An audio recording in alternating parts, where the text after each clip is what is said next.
Okay, so let's start. You want to take me back to October 24th, 1929 and set the scene a little bit? What was going on? So on October 24th, 1929, the stock market woke up to horrible news. Stocks were falling so fast that the ticker could not even keep up. People were selling so many stocks. Nobody had any idea what anything cost. A lot of people thought there was just going to be this huge, tremendous panic and this crash that would just continue and continue. But then at around 12 o'clock, heading into the afternoon, things started to get better. There were a few bankers who went into the House of Morgan, this 2-story gray building across from the New York Stock Exchange, where J.P. Morgan had its offices at the time. Mm-hmm. And they kind of got together and they said, hey, let's just start buying a lot of stock and that'll infuse more confidence into the market. And somehow it worked. By the afternoon, prices had kind of stabilized and things were looking up. And so obviously the press is, fascinated by everything that's going on and they want to talk to these bankers. And there were 4 of them. There was J.P. Morgan Jr., Thomas Lamont, Albert Wiggin, and most importantly, Charles E. Mitchel. Mitchell was the head of Citibank, which was the largest bank in the country at the time. And we know it today as Citigroup. But so a reporter asked him what he thought of the day. And Mitchell said, quote, I still see nothing to worry about. But as we know, almost 100 years later, that was Black Thursday. A few days later, we had Black Monday and we had Black Tuesday. I'm Mark Dent. And I'm Zachary Crockett. You're listening to the Hustle Daily Show Sunday edition. Ordinarily, in this podcast, we fill you in on the latest business and tech news. Today, we're doing something a little different. We're going to go back 100 years, and we're going to talk about one guy who many experts say was more responsible for causing the 1929 stock crash than any other person. His name was Charles E. Mitchel.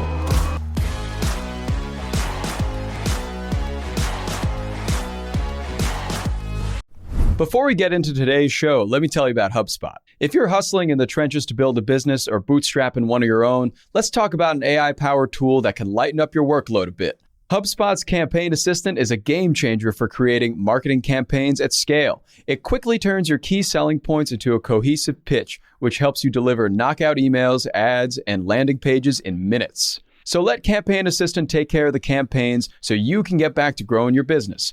Work smarter, not harder at HubSpot.com/campaign-assistant. All right, Mark, to start us off here, before we talk about Charles E. Mitchel, the man, let's step back and talk about what was going on in the U.S. economy in the early 1900s. We had this kind of big run-up in the stock market, right? Right. The 1920s, the roaring 20s, as we know them, were like a fantastic time for money. It just seemed like it just was going to keep accumulating forever and ever. And it was interesting because there wasn't really like this rise of the middle class yet. That would obviously happen quite a few decades later. But there was kind of a rise of like upper income people. There were more people getting rich than who had ever gotten rich before. That was in large part because business was picking up so much, right? The automobile was taking off. Household appliances were taking off. So there were a lot of ways to make good money. But more importantly, for the people who really started to cash in, there were ways to make money that had nothing to do with making things, right? It was all about selling pieces of paper on the stock market. Sure. And there was just so much confidence in it because the Federal Reserve had been recently created a few years before, and that allowed people to just feel a little bit better about the economy. And then the fact that people were buying a lot more goods, companies were starting to do better. So some of that was authentic. But what we saw just really was not authentic, right? The Dow Jones around 1920 was worth maybe $100 or so, and it went all the way to $400 by 1929. Okay, 9 years, 4x increase, a lot of new wealth created in America. And at the center of all of this was Citibank, one of the big banks in New York City. Tell us a little bit about what Citibank was doing at the time. What role were they playing in this run-up? So Citibank originally was kind of like any other regular bank. They had been around for a long time already by this point. And what they had previously done was acted as a place where people could deposit money. They would give loans. Their clients did tend to be wealthy, and oftentimes they would be bankers for corporations. So they weren't exactly like a Main Street mom and pop bank or something like that. But nevertheless, they still actually did the same types of activities as any kind of regular bank. But around 1916, Citibank tried to kind of change the way it was doing things. And in addition to just being this regular bank, that had deposits and loans and whatnot, they opened an investment subsidiary. And it was technically this kind of like separate affiliate, but they was all under the same branch of what we'll just call National City Bank.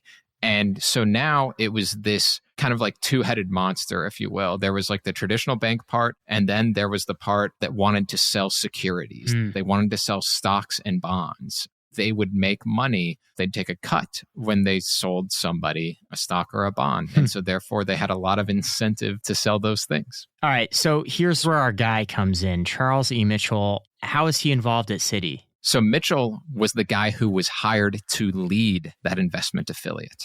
That was his first job for Citi. And then a few years later, in the early 1920s, he was named president of the entire operation. So he oversaw everything at Citibank. And so Citi was both kind of revolutionary in that it had this like investment banking branch and a regular banking branch, but also in that they just tried to popularize banking altogether.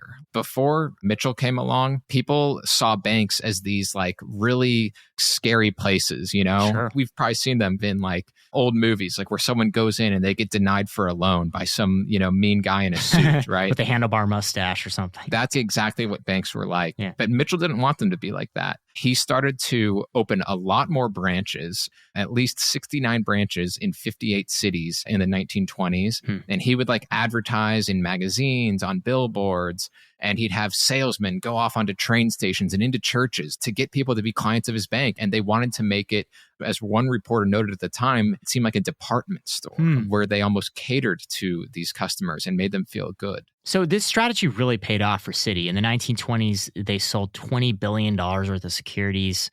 And according to archives, that was the highest total in the country at the time. What impact does this have on Mitchel, the man? Well, Mitchel gets loaded. He makes a lot of money, to say the least. In this decade, more or less, he amassed a $20 million fortune, which is roughly $250 million today. He was making the equivalent of around $430,000 per year in salary. But he was also making a lot of bonuses. So like when I said that, Citi was making bank off of selling securities and stocks. So they had like this sort of pool for their employees and especially for their like executive type of employees. And they could make these incredible bonuses. So he was making around $3 million a year in 1920s dollars in the last couple of years of the 20s, which is more like $58 million today. So off of bonuses, he was absolutely cashing in. And Citibank, like I said, it became the nation's largest bank. Mitchel was able to buy homes in the Hamptons, Tuxedo Park, and then he had this opulent mansion that was built for him bordering Central Park in Midtown Manhattan. You have to like see it almost to believe it of how lavish this thing was. And a couple of his children were on a PBS documentary kind of discussing a little bit of that era and what it was like. And they were saying that there was a staff of 16 live-in help that was present at that mansion at all times. And that did not include the chauffeurs. So there was even more. Okay, so Citi is going off. Mitchel is popping off. He's wealthy beyond any stretch of the imagination. But also more broadly, the American economy is humming along. It's doing very well. But what's going on under the surface here? Yeah. Is this built on a solid foundation? It was not built on a solid foundation at all. Robert McIlvaine, who's a professor at Millsaps College and one of the foremost experts on the Depression in the country, told me that he likes to refer to what was happening in the 1920s as the great bullshit market. Okay. And so what was kind of underlying the market, there was a few things. The first was in terms of what was going on in the economy at large, like there actually was starting to be some issues with all these cars and refrigerators and other appliances that were being built. Everybody kind of bought them because wealth was so segregated. There was still just a lot of rich people and largely a lot of lower income people. And so there was really not many people to buy all these things anymore. So that was one concern. But in terms of the stock market itself, like there were a lot bigger concerns and Citibank was at the heart of them. And so when you had this new sort of form of banking where you tried to get regular people who were your regular bank customers to start investing and make them feel good about all that, That was just one thing that was kind of worrisome in its own regard. But Citi wouldn't just do that. They also wanted to help people buy even more stocks than they could afford. And they did that through margin loans. So somebody would buy a stock for like 10% of the cost, and then they'd borrow the rest with interest. And this was fine as long as the stock went up. And same with another sort of tactic that was going on that Citibank and other banks were involved in, which were investment pools. And these were more or less like pump and dump schemes, like the kind of thing you'd see on the Wolf of Wall Street or the Boiler Room. Sure. And what they would do is a group of really, really rich and powerful people would get together and they'd start buying a stock for a company. Sometimes even they'd like have the company go public, if you will. And they would be like the first stock offering and they'd all get to buy in. And it would just go up, of course. Then they'd have it for sale to regular people and they'd sell immediately right after they made a profit. But again, as long as things kept going up, nobody really cared, right? It seemed like everything was working. Sure. And these margin loans became increasingly popular. It wasn't just some fringe thing that was happening in the 1920s. In the early 1920s, you write that there was about $1 billion invested in margin annually. That grew to $6 billion in 1928. So 6 times increase over 4 years. The market is a little bit over leveraged, to put it mildly. Yeah. And there was also kind of just this general attitude that stocks could only go up. It was kind of the precursor to that quote that we've seen floating around today. It's what everybody believed. And that was in no small part because people like Charles E. Mitchel would go to the newspapers and say how good things were over and over and over. He would do that. So would some of the other top bankers. But people believed them because bankers, these days it's kind of hard to look back and just think, oh, okay, like I'll believe that guy. Right. But there wasn't yet all these controversies involving bankers. So they were truly seen as these kind of almost neutral arbiters of excellence, right? Like that they had discipline and they were at it to like do things for the good of the American people. Let me tell you about a show that I've been loving lately. It's called Entrepreneurs on Fire. It's hosted by the incredible John Lee Dumas. It's available now on the HubSpot podcast network. Entrepreneurs on Fire stokes inspiration and shares strategies to fire up your entrepreneurial journey and create the life that you've always dreamed of. I'm a big fan of this podcast. It has energy, it has value, and it's all about learning about entrepreneurship. I was just listening to an episode the other day. JLD interviewed Jay Rogers, who was such a wealth of information. He kind of went into how entrepreneurship chooses you. You don't necessarily choose it, and that failure only happens when you stop trying to win. A lot of gems in this one. So I highly recommend checking out that particular episode along with the rest. So go listen to Entrepreneurs on Fire wherever you get your podcasts. All right. So Mitchel is gallivanting around doing damage control, telling everyone, look, it's okay. The market's over leveraged.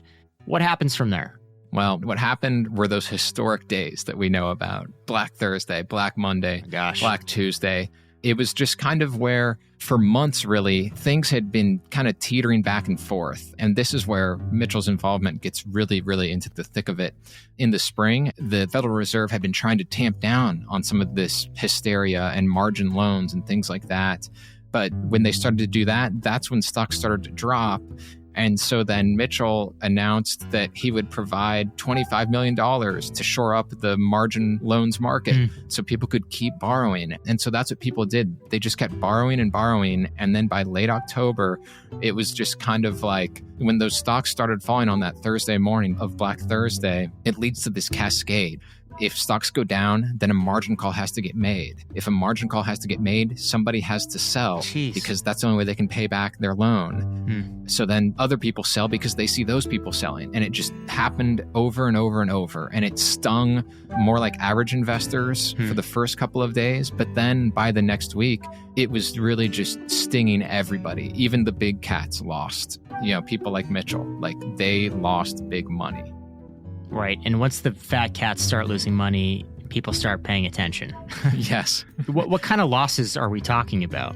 There was an estimated $14 billion lost on Black Tuesday alone. That is in 1929 dollars. My gosh. Okay. I feel like if I punch that into an inflation calculator, it's going to break the calculator. That's a lot of money. Yes. Okay, so what happens essentially is we arrive at this great moment of reckoning in the market. We see this huge decline. How is Mitchel dealing with all of this? Well, Mitchell, as I mentioned, he lost big of his own kind of personal fortune from the crash, because when he was whispering sweet nothings in reporters' ears to say how good this market was, it was likely that he was not really being dishonest, because he kept all of his money in the market and kind of kept buying in too. He just happened to be really wrong. But Citibank, they kept him on. He remained president. So it's not like he had to go and just kind of live on the street or something like that. And there was some animosity directed toward him in the weeks and months afterwards, and including from some politicians. Sure. But nothing much happened. There was a congressional hearing in 1932, and he made it through that unscathed. And it just seemed like he was going to be completely fine. Maybe not quite as wealthy as he once was, but still very wealthy and still working for Citibank. Sure. And this is the point in the story where we introduce our second character. Charles E. Mitchell meets his nemesis, this guy named Ferdinand Pecora. Where does he come into the story, Mark? After that original congressional hearing in 1932 that was pretty unsuccessful, the politicians decided wisely to find someone else to interrogate the bankers in Washington, D.C., and they chose Ferdinand Pecora for that. He was kind of like this cigar-smoking, fedora-wearing New York City prosecutor, and he liked to call the bank executives banksters because he saw them as finance gangsters. Nice. And he was a guy who was not going to just try and look good. Like when politicians are there on Capitol Hill and trying to get testimony out of people, they ask very self-serving questions. He was not going to do that. He was going to nail them. That's what he wanted to do. So he basically initiates a Senate hearing. What happens at the Senate hearing? So Mitchell is called on the first big day of testimony.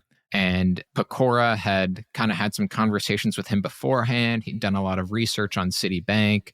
So he really knew his stuff. And immediately he could tell that it was going to be challenging. He later wrote in his book, Pecora did, about Mitchell, that throughout his testimony that Mitchell assumed the loftiest moral tone, no matter how questionable the transactions were that he was being asked about. This testimony lasted for, a few hours, but he was able slowly to kind of just sort of penetrate and kind of catch him off guard because his questions were so pointed.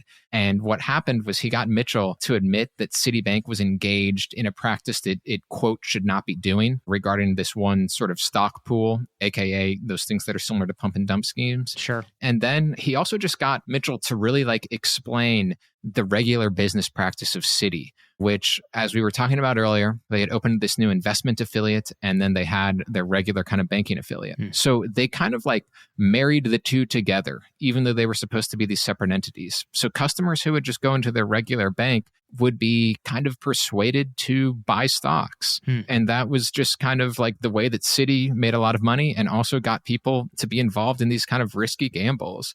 But most of all, what he got Mitchell to do, perhaps that was the most damaging, was he basically got him to admit that Citibank was not a moral neutral arbiter when it came to this stuff. They barely even did their due diligence on a lot of the stocks they were selling. And when they did, they often hid it from their customers. So this seems like it's set up in a perfect way to make an example out of one of the architects of the stock crash. But unfortunately, it turned out like many banker Senate hearings tend to go. Yeah, it made headlines for a few months. Pecora got on the cover of Time magazine, and Mitchell did lose his job at Citibank as a result of this. And that was in part because in addition to all those kind of damaging things that were really bad for the banking industry, Mitchell also point blank admitted that he engaged in tax evasion. Jeez. And to again kind of show that there wasn't a whole lot of repercussions for him, he was found not guilty when he was criminally charged with that tax evasion and ended up having to pay an undisclosed sort of settlement because of it. But that was it. And then once Mitchell lost his job with Citibank, he got a new job with an investment company and was able to move out west to California and start life anew and make a lot more money. Wow. And ultimately, a few good things did come out of this. The Glass-Steagall Act was signed in 1933 that banned banks from acting as a commercial and investment entities, basically what Citi had been doing all along. And also the 1933 Securities Act passed that sort of held banks to the table in terms of disclosing more information on the securities that they sold and the types of assets that they peddled. So a few good things did come out of the broader market crash of 1929. But today, a lot of historians still regard Charles Mitchel is one of the chief architects of not only the crash, but the Great Depression, right? Right. The crash really signaled the beginning of the Great Depression. The Depression, all those factors, especially with regarding people not like buying things anymore, and we had all this like leftover supply because of it. That was like a large reason why the Great Depression happened. But the thing that really got people to realize that all that was about to happen was the stock crash. And it was Senator Carter Glass who said, Mitchell, more than any 50 men, is responsible for this crash. And there's definitely an argument to be made that, hey, maybe he was just a scapegoat. But the bottom line is that he was in charge of the largest bank in the country at the time. And as we talked about earlier, he was really kind of changing the way people thought about banks and really promoting and encouraging customers to start buying stocks that Citibank had either not done a good job of researching or had done a good job of researching and knew that they weren't any good and then sold to people anyways. And so the crash, among just all other things, was probably mostly about this belief that things were going great and they were going to continue to go great forever and ever. And I think Citibank and Mitchell kind of symbolized that as much as anything. When you were reporting this, did you see any parallels between how this all played out and maybe what's going on in some of today's more unregulated markets? I do. I think that when Bitcoin or just crypto generally and NFT, and I don't want to just be the total anti-crypto guy or whatever, because, but maybe I will be. But I think that that's certainly an asset that no one is quite sure what it's good for. Sure. What's the practical use of crypto is an argument people have been having forever and are still having. A lot of unproven use cases still. Yeah, exactly. And it's fairly similar. I think that at least when crypto started going way up over the last couple of years, it was going up because people thought, oh, this is going up, so I'll buy in, right? It wasn't because they thought there was something good, and there might be some value to it. I don't think that's why people were buying it, at least for the most part. They were buying it because it was going up and they thought it would keep going up. Sure. And that's exactly what was happening in the 1920s.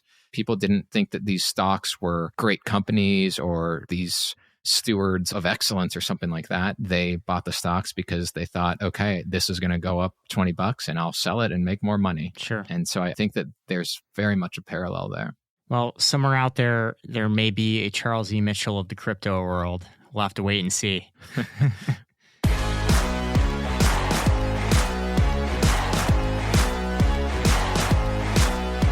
All right, everyone, that's going to do it for us today. Thanks for tuning into the Hustle Daily Show. We're a proud part of the HubSpot podcast network. Our editor on this show is Robert Hartwig, and our executive producer is Darren Clarke. For more tech and business coverage, go check out our newsletter at thehustle.co/email. We'll see you all next week.